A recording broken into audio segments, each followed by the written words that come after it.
Общество сформировало некие модели женского и мужского поведения, которым мы должны следовать. Однако мы же сами и становимся узниками этих моделей. Именно поэтому весь мир и заговорил о необходимости гендерного равенства как равенства прав и возможностей мужчин и женщин. Неправительственная организация «Веста» совместно с Альянсом женщин Юга Молдовы и Офиса народного адвоката АТО Гагаузии плодотворно работает над разработкой стратегии прав человека и гендерного равенства в автономии.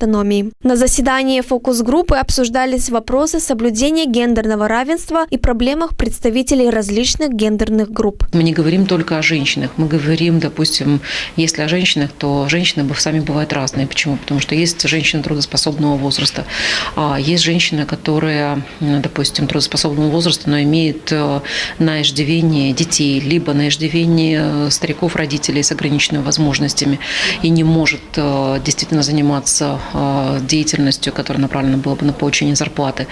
А есть, конечно же, пожилые люди. Тот же пожилой мужчина, который не имеет детей, испытывает уже совершенно другого рода проблемы.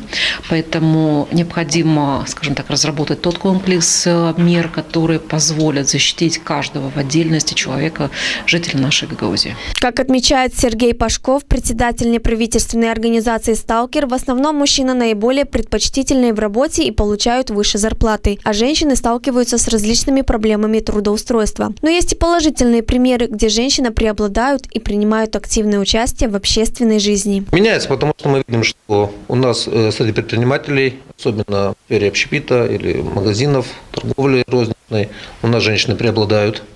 У нас, видите, сейчас активно начали женщины в политику идти, и наш Башкан тому яркий пример, и есть еще женщины, и депутаты, и советники, и примары. Поэтому влияние женщин в любом случае велико в нашем обществе, потому что мужчина куда без женщины. Социально уязвимые семьи и все нуждающиеся могут обращаться за помощью к неправительственным организациям. Локальный координатор по гендерному равенству и насилию в семье Виктория Тамайлы рассказала о помощи, которую они оказывают. У нас сегодня есть семьи соцуязвимые. Работаем с ними по вопросам агрессии, нуждаются ли они в психолога или еще помогаем соцуязвимым семьями определить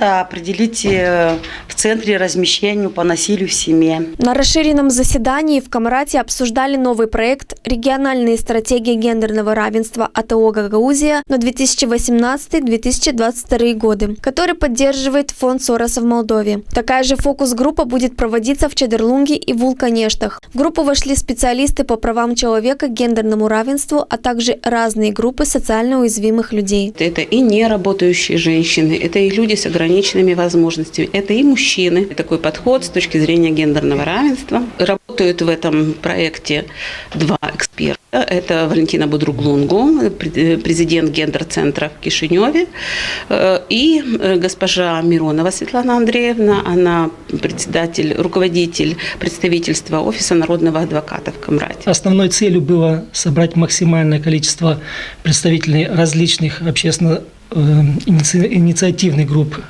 нашего региона для того, чтобы услышать мнение различных как потребителей, так и тех организаций, которые могут предложить какие-то решения в тех проблемах, которых на сегодняшний день в массовом порядке, я имею в виду, в большинстве своем нуждаются женщины. Несколько месяцев рабочие группы разрабатывали основные направления в развитии стратегии по гендерному равенству и составляли план действий работы над проектом. В результате работы фокус-групп эта стратегия будет доработана и потом представлена на обсуждение уже более широкого круга людей. Это будут публичные обсуждения, опять же, в 3 городах. И уже потом готовая стратегия будет передана в исполком Гагаузии, в Народное собрание, для того, чтобы уже ее утвердили на уровне региона. За последние годы в Республике Молдова были предприняты конкретные шаги для обеспечения равноправия между мужчинами и женщинами. С каждым годом увеличивается количество неправительственных организаций, которые защищают права женщин и акцентируют внимание на равноправие полов. Но все равно существуют препятствия в продвижении идей гендерного равенства. Патриархальные стереотипы в обществе, недостаточное продвижение женщин в политике, в бизнесе, двойная нагрузка женщин на работе и дома, рост насилия над женщинами, отмечали эксперты и участники в ходе данного мероприятия. Елена Янак, Илья Драганов, Новости АТВ.